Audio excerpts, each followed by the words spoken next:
नमस्कार मित्रों, आज 20 मई है और 20 मई को हमारे हिंदी जगत के सुप्रसिद्ध प्रकृत के सुकुमार कवि कहे जाने वाले आदरणीय सुमित्रानंदन पंत जी का जन्मदिन है।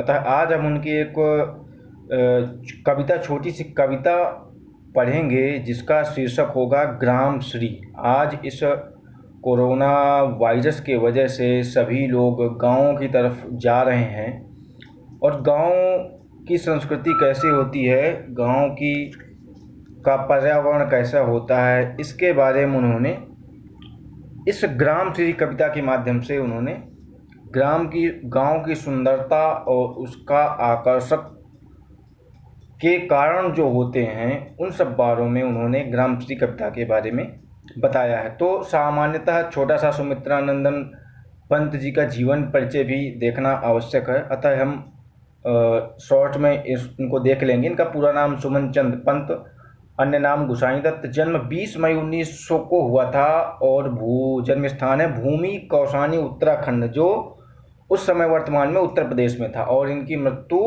28 दिसंबर 1977 अर्थात मात्र 77 साल की उम्र में इन्होंने अपने शरीर को त्याग दिया। मृत्यु स्थान इनका इलाहाबाद था, कर्मभूमि इनकी इलाहाबाद थी, कर्म क्षेत्र इनका अध्यापन और लेखक कवि थे। मुख्य रचनाएं इनकी आप देख सकते हैं वीणा, पल्लव, चिदंबरा, युगवाणी, लोकायतन, युगपथ, स्वर्ण किरण, कला और बूढ़ा चांद।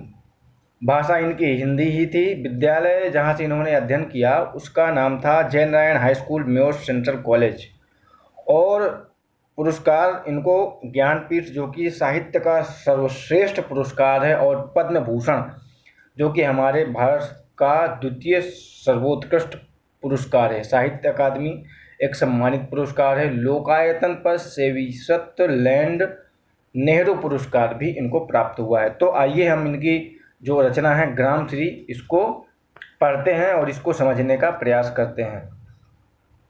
फैली खेतों में दूर तलक मखमल सी कोमल हरियाली लिपटी, जिसमें रवि की किरणें चांदी की सी उजली जाली। तिनकों के हरे हरे तन पर हिल हरित रुधिर है रहा झलक, श्यामल भूतल पर झुका हुआ नभ का चिर निर्मल नील फलक।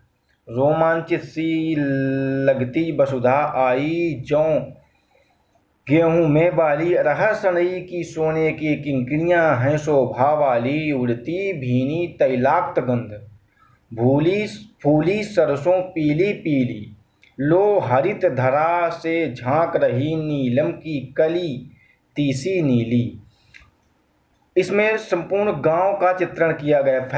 फैली खेतों में दूर तलक मखमल की कोमल हरियाली, अर्थात गांव में दूर तलक जो हरियाली, मखमल रूपी हरियाली है, वह फैली हुई है। लिपटी जिसमें रवि की किरणें चांदी की सी उजियाली, और उस हरियाली पर रवि अर्थात सूर्य की जो किरणें हैं वो चांदी के जैसे उजाला प्रकाशित हो रही हैं। तिनके के हरे हरे तन पर हिल हरित रुधिर है झलक रहा, और जो हरे हरे तिनके हैं उन पर जब सूर्य का किरण पड़ती है तो वह हरे खून की तरह, रुधिर रक्त की तरह झलक रहा, दिख रहा। श्यामल भूतल पर झुका हुआ नभ का चिर निर्मल नील फलक, और श्यामल जो हमारा भूतल है उस पर जो आकाश का निर्मल नीला फलक है वह हरियाली के कारण आपको ऐसा दिखाई दे रहा। रोमांचित सी लगती वसुधा आई ज्यों गेहूं में बाली। रोमांचित वसुधा अर्थात पृथ्वी हमारी रोमांचित लग रही है, क्योंकि जौ और गेहूं में जो बालियां आ गई हैं। अरहर सनई की सोनी से, अरहर और सनई जो होती है उसमें पीले पीले जो फूल खिले हैं वह सोने जैसे लग रहे हैं। किंकिणियां हैं शोभा वाली, उनकी जो किंकिणियां हैं, जो फूल के गुच्छे हैं, वह अत्यंत शोभावान लग रहे हैं। उड़ती भीनी तैलाक्त गंध पीली सरसों पीली पीली, लो हरित धरा से झांक रही नीली की कलती सी नीली, और जो सरसों का फूल है वह पीला पीला खिला हुआ, और उसकी जो तैलाक्त सुगंध है वह संपूर्ण धरा पर महक रहा है। लो हरित धरा से झांक रही नीलम की कलती सी, ऐसा लग रहा है कि हरित धरा पर नीलम रूपी जो कली है वह नीली नीली वह दिखाई दे रही है। रंग रंग के फूलों में रिलमिल हंस रही सखियां, मटर खड़ी मखमली पोटियों से लटकी छिमियां छिपाए बीज लड़ी। फिरती हैं रंग रंग की तितली, रंग रंग के फूलों पर सुंदर फूले फिरते हैं फूल स्वयं उड़ वृत्तों से वृत्तों पर। अब रजत स्वर्ण मंजरियों से लद गई आम्र तरु की डाली, झर रहे ढाल ढाक पीपल के दल, हो उठी कोकिला मतवाली। महके कटहल मुकुलित जामुन, जंगल में झरबेरी झूली, फूले आड़ू नीम दड़िम, आलू गोभी बैगन मूली। अब कैसा लग रहा है? रंग रंग के फूलों से झिलमिल हंस रही सखियां मटक। जो बसंत ऋतु जब आती है तो रंग रंग के फूल हमारे गांव में चारों तरफ खिल जाते हैं। हंस रही सखियां मटर खड़ी, और जो मटर के गुच्छे, जो मटर का जो पेड़ होता है वह बिल्कुल ऐसा लग रहा है कि हंस, उसकी जो मटर की जो गुच्छे हैं वो ऐसे लग रहे हैं जैसे कि हंस रही हैं मखमली पेटियों से लटकी। और वो जो मटर का पेड़ में पौधा है वह मखमली, मटर में बहुत सारे मटर लगते हैं ना, तो मखमली पेटियों से ऐसा लग रहा है कि मखमली पेटियां जैसे उनके ऊपर पृथ्वी के मतलब करधनी के रूप में उसको दिखाया गया कि उनकी करधनी पर ऐसी मखमली पेटियां लटकी हुई। छिमियाँ छिपाए बीज लड़ी, ऐसा लग रहा है कि प्रकृति जो है बिल्कुल करधनी रूपी इन मटर की फलियों को लटका करके फिरती है रंग रंग की तितली। और बसंत ऋतु में रंग अनेक प्रकार की तितलियां जो है घूमती रहती, रंग रंग के फूलों पर सुंदर फूले फिरते हैं फूल स्वयं, और एक दूसरे के ऊपर फूल जब देखते हैं तो एक दूसरे को देख करके खुश होते हैं फूल। उड़ वृत्तों के वृत्तों पर, और जो तितलियां हैं वह फूलों, नाना प्रकार के सुगंधित फूलों पर, वृत्तों फूलों का जो गुच्छा है उन पर जा करके अब रजत स्वर्ण मंजरियों में, ऐसा लग रहा है कि सोने के जो मंजरी हैं लद गई आम्र तरु की डाली, और आम की जो डालियां हैं वह बिल्कुल आम से लद गई हैं। झड़ रहे ढाक पीपल के दल, और पीपल और जो ढाक का होता है उसके जो पत्ते होते हैं वह झड़ रहे हैं, क्योंकि अब नए पत्ते उसमें निकलेंगे बसंत ऋतु में। हो उठी कोकिला मतवाली, और हमारी प्रकृति जो है कोकिला होकर के, मतवाली होकर के ऐसा लग रहा है कि बिल्कुल प्रसन्न होकर के झूम रही है। महके कटहल मुकुलित जामिन, जंगल में झरबेरी झूले, और कटहल के जो पेड़ हैं उसमें कटहल के फल महक रहे हैं। मुकुलित जामिन, और जामुन के जो छोटे छोटे फल हैं वो निकल रहे हैं। जंगल में झरबेरी झूली, और जंगल में जो छोटे वाले बेर होते हैं झरबेरी बोलते हैं उसको, वह झूम रहे हैं। फूले आड़ू नीम दड़िम, और आड़ू के जो फल हैं वो भी, आड़ू का जो पौधा है वो भी फूल दे रहा है। नींबू दारिम, आलू गोभी बैगन, ये सब बसंत ऋतु में बिल्कुल अपने चरम पर हैं। पीले मीठे अमरूदों से अब लाल लाल चित्तियाँ पड़ी, जो अमरूद के बागान हैं उन पे जो अमरूद खिले हैं वह पीले मीठे अमरूदों पर अब उन पर लाल लाल अब चित्तियाँ पड़ गई हैं, अर्थात वो बिल्कुल अब खाने के योग्य हो गए हैं। पक गए सुनहले मधुर बेर, आंवली से तब की डाल जड़ी, और जो सुनहले जो मधुर जो बेल हैं वो बिल्कुल पक गए हैं, और आंवली से तब की डाल जड़ी, और आंवला का जो पेड़ है उसकी जो शाखाएं हैं वह बिल्कुल उसके फल से बिल्कुल जड़ गई हैं, लद गई हैं।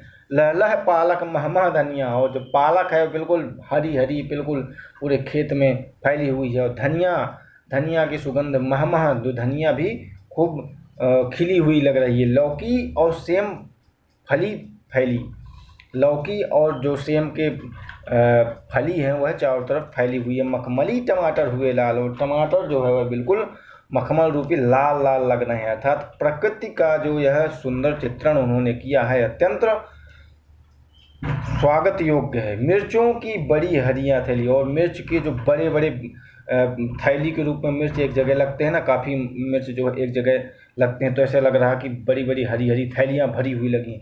बालू के सांपों से अंकित गंगा की सतरंगी रेती, सुंदर लगती सरपत छाई तट पर तरबूजों की खेती। अंगुली की कंघी से बगुले कलगी संवारते हैं कोई, तिरते जल में सुरखाब पुलिन पर मगर उठी रहती सोई। और बालू के सांपों पर अंकित, और जो उसके तालाब समुद्र नदी किनारे क्या होता है जब हवा चलती है तो बालू में ऐसा लगता है कि जैसे कोई सांप चला हो, धारियाँ बनी होती। गंगा की सतरंगी रेती पर ऐसा लग रहा है कि मानो उस पर सांप जो है चले हों, सांपों के पग जो है अंकित लग रहे। सुंदर लगती सरपत छाई तट पर खरबूजों की भी खेती, और सरपत की जो छाई है वो बहुत अत्यंत सुंदर लग रही है। नदियों के किनारे सरपत के बहुत बड़े लंबे लंबे पेड़ होते हैं, सरपत के लंबे लंबे, उनसे सतरंगी, और तट पर तरबूजों की खेती, और गंगा नदी के किनारे, नदियों के किनारे अधिकतर तरबूजों की खेती की जाती है। अंगुली की कंघी से बगुले कलगी संवारते हैं कोई, और बगुले अपने पंजों से अपने आप को संवारते हैं। तीरते जल में सुरखाब पुलिन पर मगर उठी रहती सोई। और पुलिन अर्थात जो पुलिन का जो पौधा है, पुलिन एक पौधा होता है, वो जल में ही रहता है, और ऐसा लग रहा कि वो मगरौठी रहती सोई, और उसी पर वो सो रहा है, उसी पर खिला हुआ है। हसमुख हरियाली हिम आतप सुख से अलसाए से रोए। और हसमुख रूपी जो हरियाली है, यह हिम सुख से अलसाए सोए। और ऐसा लग रहा है कि प्रकृति जो है अभी वो जो सुबह सुबह जब हरियाली उनके ऊपर, हरियाली के ऊपर जब सूर्य की किरण पड़ती है, तब कवि ने उनको आलस्य का प्रतीक माना है। जो झुके हुए होते हैं ना, जब सुबह सुबह फूल खिलते हैं, तब धीरे धीरे सुबह सुबह जब सूर्य की किरण पड़ती है, तब वो धीरे धीरे अपने रौनक में आते। भीगी हरियाली इसमें तारक स्वप्नों में खोए, मरकट डिब्बे सा खुलग्राम जिस पर नीलम नभ आच्छादन, निरूपम हिमांत में स्निग्ध शांत निज शोभा से हरता जनमन। यह जो हमारा गांव है, यह निज शोभा से हरता जनमन। जन और मन, जनों का जो मन है, यह निज यानी अपनी शोभा से अत्यंत हर्षित करता है लोगों को। ऐसा होता है हमारा गांव।